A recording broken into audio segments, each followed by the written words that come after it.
যে কোনো মোগলাই পদের উৎসই কিন্তু মধ্য এশিয়া কিংবা পারস্য। কোরমাও কিন্তু তার থেকে ব্যতিক্রম নয়।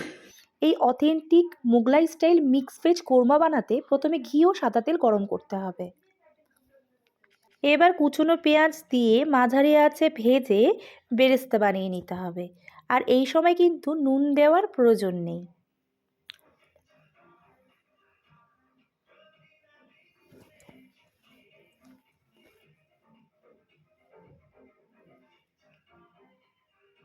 এবার এই তেলেই আগের থেকে ভাপানো সবজিগুলো দিয়ে দিতে হবে।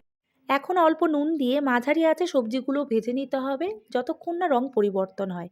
ইচ্ছে হলে এখানে মটরশুঁটি, সুইটকর্ন, তোফু, পনির দেওয়া যেতে পারে। আমি এখানে মূলত ফুলকপি, ক্যাপসিকাম, গাজর, বিনস ও আলু ব্যবহার করেছি।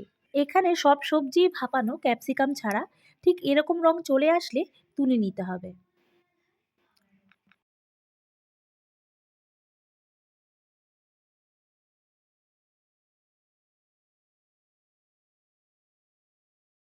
এবার বাদাম, রসুন, আদা ও কাঁচা লঙ্কা দিয়ে একটা অমসৃণ বাটনার মিশ্রণ বানিয়ে নিতে হবে। তারপর আগের থেকে ভেজে রাখা বেরেস্তার সাথে এই বাটনার মিশ্রণ যোগ করে মসৃণভাবে বেটে নিতে হবে। এই যে মিশ্রণটা তৈরি হলো, এটাই কিন্তু মূলত কোরমার গ্রেভি তৈরি করবে। এখন সাদা তেল গরম করে গোটা গরম মশলা, তেজপাতা ও সামান্য ঘি যোগ করে ভাজতে হবে সুন্দর একটা গন্ধ বেরোনো অবধি।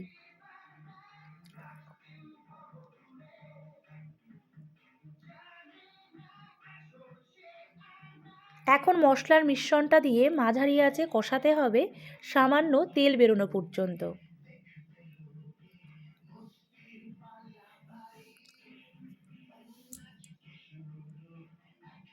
লঙ্কার গুঁড়ো দিতে হবে যে যেমন ঝাল খায় সেই অনুযায়ী।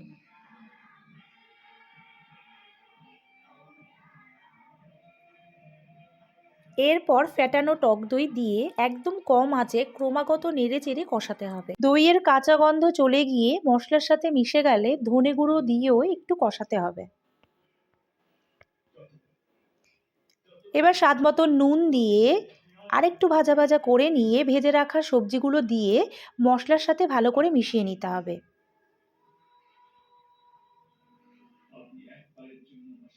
1 মিনিট মতন ভেজে নিয়ে মশলার সাথে সবজিগুলোকে জল দিতে হবে গ্রেভির জন্য।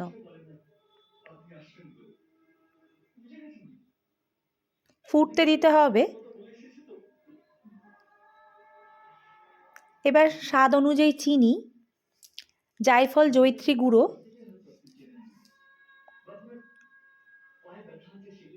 ও উপর থেকে ঘি ছড়িয়ে ঝোলটাকে একটু ঘন করতে হবে। যদিও সব শেষে কেওড়া জল যোগ করতে হয়, আমি করিনি।